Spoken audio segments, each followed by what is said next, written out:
We normally take off and fly to a refueling point, hit the KC-135 or KC-10, top off our tanks, and then we proceed into certain areas that we were designated to go to and look for SCUDs.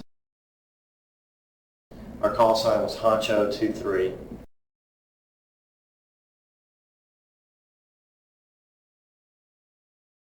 That night the weather was probably the worst I'd ever seen it over the time we were there, because we get these sandstorms that would blow in and the visibility would be just dog crap below the weather.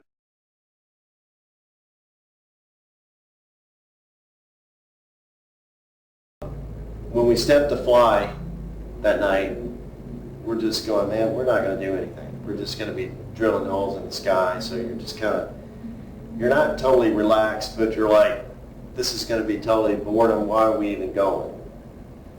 We took off, went and hit the tanker, and we just come off the tanker. And we got a call to head to some coordinates up in northwest Iraq, that there was a overrun situation going on. They gave us a code word for that. We got the call from these special operations guys who have British voices. They were special boat service guys. They had been surrounded by the enemy, and they were just calling on the radio with hysterical voices.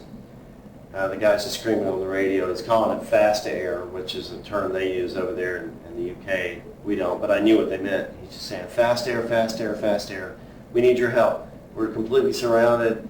300 meters, take everything out, kind of stuff like that. But I mean, he's like the cry of death. You know, something is about to, you know, he's about to lose his life, is what it sounds like to me.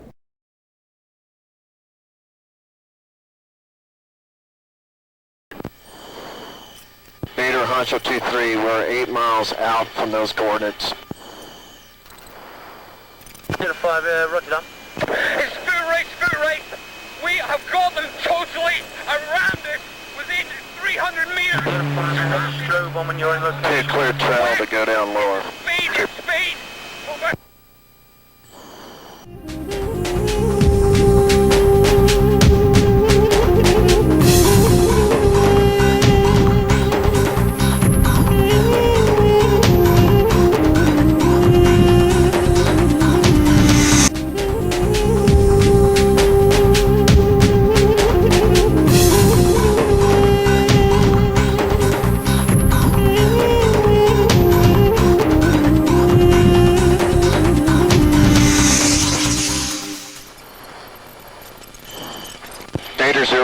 VADER 05, this is Honcho 23 on guard. I'm overhead your position, descending down through the weather. I need to get a talk on. Do you need... Roger that. From our strobe, we are talking north. We have lights approaching this location. It be around our position. It's turned out the lights over.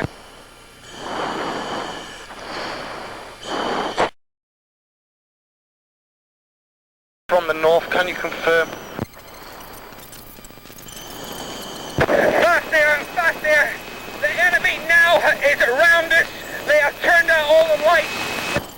I'm on left-hand turn. Fast air. We need your help, okay? What can you ask for us to do?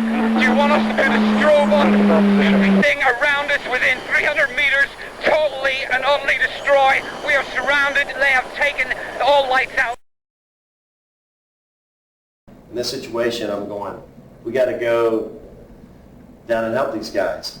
Their hysterical voices kind of was a calling to go above and beyond what you normally would do.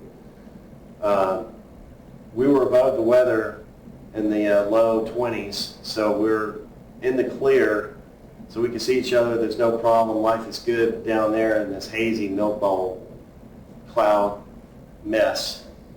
We're not going to see anything in a targeting pod. We're not going to see anything in our NVGs, so we got to go below the ROE floor, which at that time was about 10,000 feet. So we had to, at the time, we couldn't go below that altitude unless the situation was going on like this.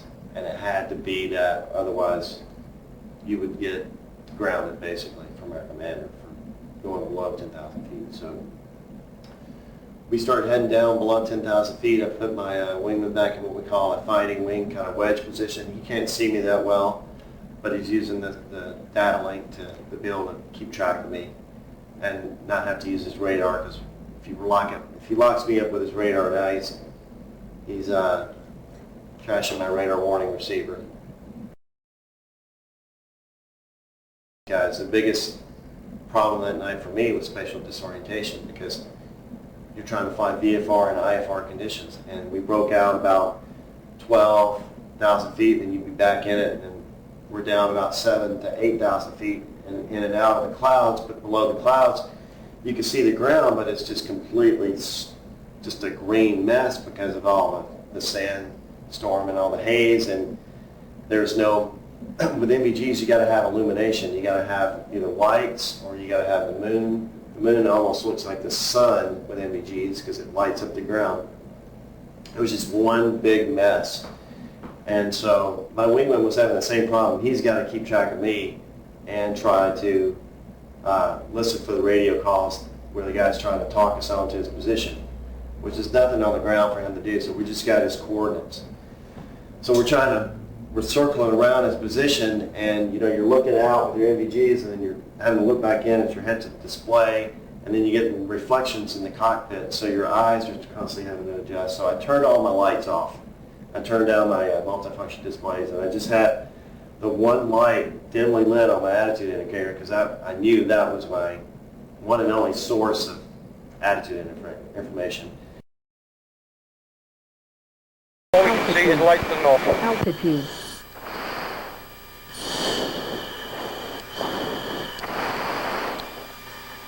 Honcho 2-3, I have no strobe. I can't help you if I can't see you.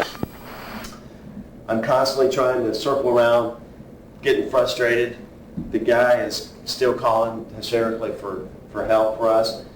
So I just, you got to pull things out of your bag of tricks. So what we did is we started flying a racetrack pattern from about 10 miles away. I'd go out 10 miles out, turn back in, and point at the coordinates and start diving down toward the ground and trying to, and what they were going to do was use an IR strobe.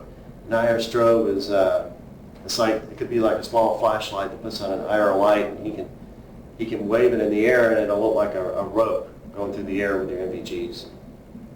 So he was doing that. I'm diving down toward where I think he is, and I'm just going to try to find his strobe and then just take a wild guess. That's about 300 meters. He was saying the enemy was 300 meters away and he was surrounded. And so I was just going to pickle off a bomb. One dumb bomb, basically take a laser guided bomb and just drop it. It's just going to go off without guidance. Every time I dive down, I had everything turned off, so I don't know what my altitude is. So I'm relying on Wolfman behind me, because I couldn't remember the mid altitude for a Mark 82, which is the 500-pound bomb, and because we didn't plan on doing that kind of stuff that night. We went out the door to do laser guided bombs, and you know, you go out bombing for quarters, you know, you're like, you know, probably maybe 2,500 feet above the ground, but I don't even know what the elevation is there. It's off the charts, and there's no time to pull maps out and start looking at stuff. You're just going, you know, it's just like a kid drowning in the pool. You're going to jump in. You're not going to evaluate how deep the water is, how cold it is, or whatever. Same situation, like I can't evaluate exactly what all the things are. There's no time to do that. I'm just going to go down and take the risk. I mean, you know, you're drawn into the fight by the radio. Altitude. Altitude.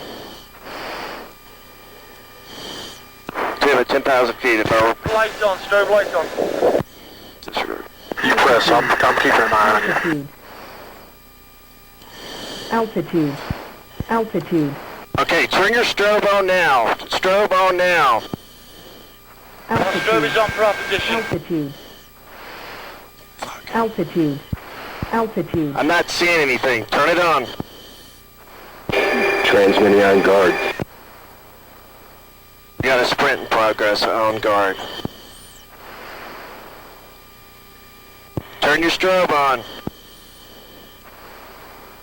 Altitude. Check altitude. Altitude. Roping our position. We are now on foot. We are now on foot.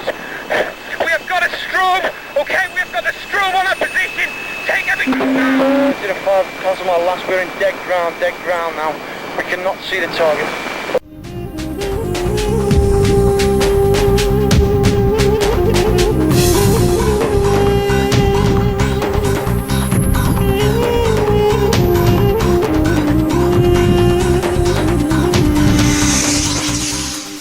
Coming off, and Wolfman's back here about 1.5 miles. I'm coming off, and he's been chasing me down. And he says, I got him. And I said, you got the tack lead.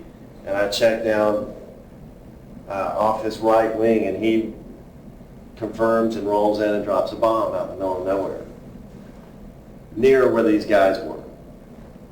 And we put out flares as well during this attack.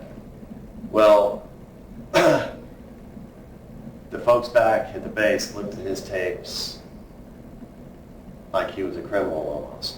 Because they're like, hey, what are you looking at here? What are you aiming at? They didn't understand the situation. Obviously, they weren't there. Nothing ever happened to him because of that. But the fact is that those bombs, or that bomb he dropped, it made a difference, as well as the noise. And I learned that later, that noise for these Army guys is almost as good as a weapon going off, because it makes the enemy hunker down. We also put out flares, which highlighted us. I got back and told my roommate that we'd put out flares, and he was like, you gotta be kidding me. You're crazy?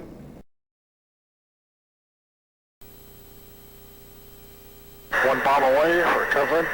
Shaft. Flare. Roger, visual your chap. Yeah, we're covering. Get flares, get flares. Roger, visual your chap. That's my...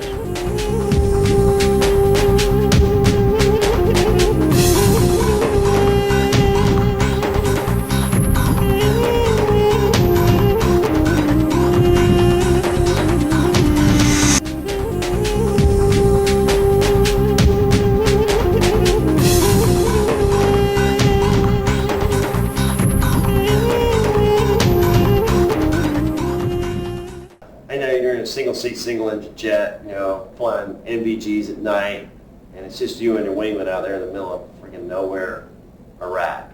There's nobody else to help us. We're the only guys, by the way, the only F-16s. There's some other F-16s overhead earlier and later that no one went down below that weather. We're the only guys that went down below. I could never understand that, but we took the risk. Maybe some guys wouldn't do that, I don't know. Or maybe they didn't know the urgency of the situation like we thought it was.